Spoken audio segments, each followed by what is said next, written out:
ঢাকার হাজারীবাগে যুক্তরাষ্ট্র প্রবাসী চিকিৎসক এ.কে.এম. আব্দুল রশিদ হত্যার রহস্য উদ্ঘাটন করার দাবি করেছে পুলিশ। পুলিশ বলেছে, এই ঘটনায় জড়িতরা আব্দুল রশিদের বাসার ভাড়াটিয়া এবং বকেয়া ভাড়া চাওয়া নিয়ে দ্বন্দ্বের জেরে এই হত্যাকাণ্ড ঘটে। হত্যাকাণ্ডে জড়িত ৩ জনকে গ্রেপ্তার করার কথা জানিয়েছে পুলিশ।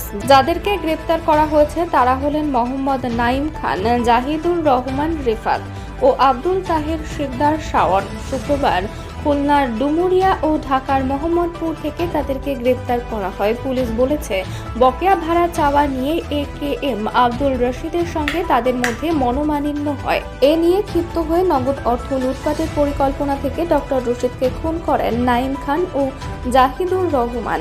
শনিবার দুপুরে ডিএমপি মিডিয়া সেন্টারে আয়োজিত এক সংবাদ সম্মেলনে এসব তথ্য জানান পুলিশের রমনা বিভাগের উপ কমিশনার মোহাম্মদ মাসুদ আলম। আমি মোহাম্মদ মাসুদ আলম, বিপিএম, ডিসি রমনা। আমার সাথে আছেন এডিসি ধানমন্ডি জিসানুল হক এবং আমার পাশে বাম পাশে আছেন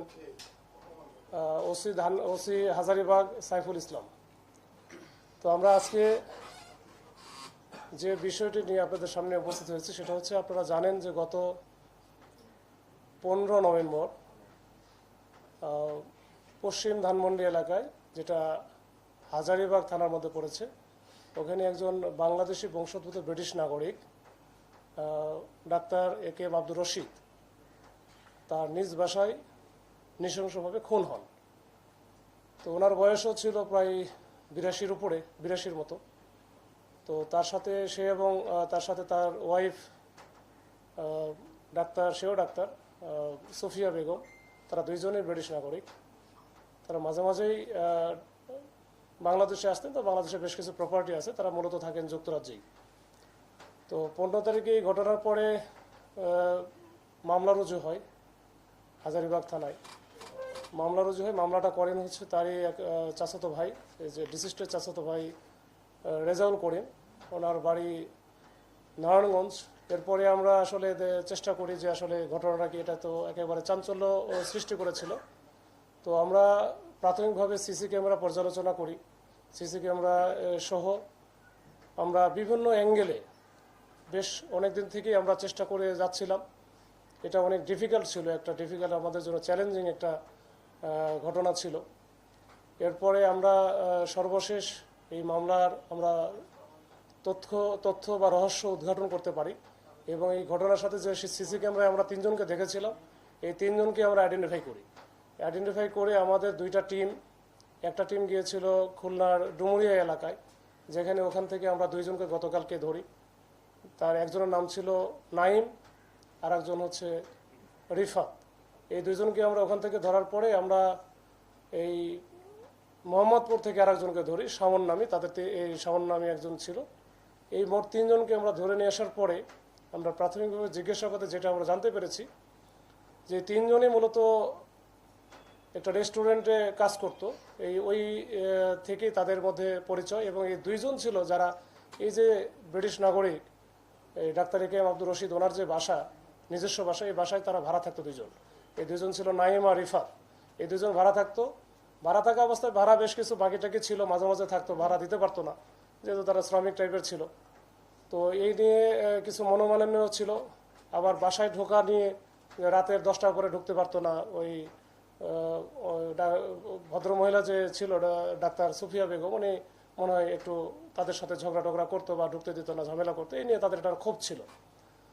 দ্বিতীয়ত, তারা 3 জন মিলে চিন্তা করলো যে তারা তো রেস্টুরেন্টে কাজ করে, তো রেস্টুরেন্টে শ্রমিক হিসেবে কতদিন কাজ করবে। তারা ওই যে রাস্তার পাশে যে বিভিন্ন রকম ফুড কোর্টগুলো আছে, এইটা একটা ব্যবসা পরিচালনার জন্য তারা নিজেরাই একটা উদ্যোগ নেয় যে আমরা তো করবো, আমাদের তো টাকা পয়সা নাই। তো তখন ওদের মাথায় আসলো, যেহেতু এই 2 জন বৃদ্ধ মানুষ, তাদের টাকা পয়সা অনেক আছে, তারা এই ইউকের নাগরিক, তাদের ছেলেমেয়েও ইউকেতে থাকে। তো ওরা 2 জন আসছে এখানে। আসার পরে তাদের বেশ কিছু প্রপার্টি বাংলাদেশে আছে অনেকগুলো, এখান থেকে ভাড়া বাবদ বেশ কিছু টাকা পয়সা আসে।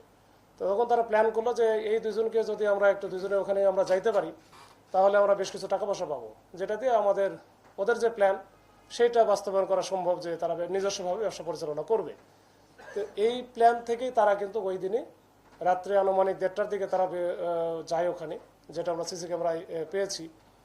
পরে 2টা 2:30টার দিকে যখন তারা ভিতরে ঢোকার সময় যে ঝামেলাটা হয়েছে, এই ডাক্তার এ কে এম আব্দুর রশিদ উনি তাহাজ্জুদ নামাজ পড়ার জন্য উঠেছিল। ওঠার কারণে এরা তো বুঝতে পারে, যখনই ঢুকছে তখন সে দেখতে পাওয়ার পরে তখন চিল্লাচিল্লি শুরু করছিল, তখন সে সাথে সাথে তাকে ধরে ফেলে। এবং এই চিল্লানির থেকেই ওই তার ওয়াইফ যে ছিল ডাক্তার সুফিয়া বেগম, উনি কিন্তু উনিও দৌড়ে আসে। তখন ওনাকে একজন ধরে আর এই ওই বৃদ্ধ লোকটাকে 2জন ধরে। তো ধস্তাধস্তি একটা পর্যায়ে নাইম যে ছিল, তার কাছে চাকু ছিল, সে চাকুটা কয়েকটা জায়গায় আঘাত করার পরে যখন সে নিস্তেজ হয়ে পড়ে, তখন তাড়াতাড়ি করে, এর মধ্যে তো ওই মহিলা চিৎকার চেঁচামেচি করলে আশেপাশে লোকজনও হয়তো বা জেগে যাবে এই ভয়ে, তারা দ্রুত ওখান থেকে কোনো কিছু না করেই তখন ওখান থেকে দ্রুত পালিয়ে যায়। এই পালিয়ে যাওয়াটা আমরা সিসি ক্যামেরায় পেয়েছিলাম, কিন্তু রাতের হওয়ার কারণে তাদের চেহারাটা আসলে ভালো পরিষ্কার হচ্ছিল না। তো পরবর্তীতে আমরা আমাদের যে মেকানিজম দিয়ে আমরা বিভিন্ন সূত্র এবং গোপন সংবাদ এবং আমরা ভাড়াটিয়াদের তথ্য নিয়ে আমরা কিন্তু এটা ঘটনাটা আমরা রহস্য উদ্ঘাটন করতে পেরেছি। এবং এই 3জনই প্রাথমিকভাবে 3জনার যে এই ঘটনার সাথে সম্পৃক্ততা, এটা সরাসরি যে সম্পৃক্ততা এটা স্বীকার করেছেন। এবং আজকে আমরা তাদেরকে কোর্টে পাঠাবো, ইনশাল্লাহ হয়তোবা তারা 164 করবে, স্বীকারোক্তিমূলক জবানবন্দি যেটা সেটা প্রদান করবে। তো এই ছিল আজকে বিষয়। আমরা বিভিন্ন এরকম ঘটনা দেখেছি যে প্রপার্টি রিলেটেড